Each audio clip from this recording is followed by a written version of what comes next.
Caluzo, máxima tensión, puedo marcar, ¡gol, gol, gol, gol, gol, gol, gol, gol, gol, gol!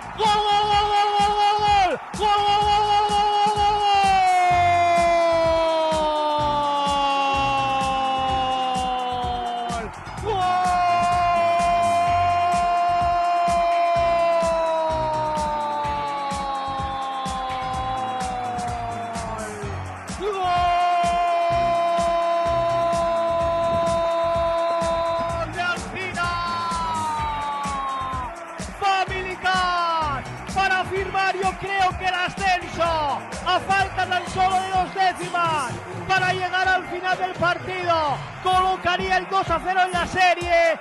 No hay tiempo para más.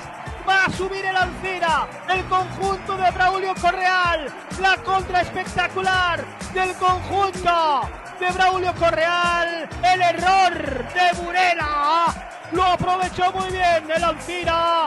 Va a buscar el lanzamiento directo. Maestro Triguero va a firmar, yo creo que el ascenso, un ascenso histórico, el equipo valenciano. Sí, increíble esa situación que estábamos viendo.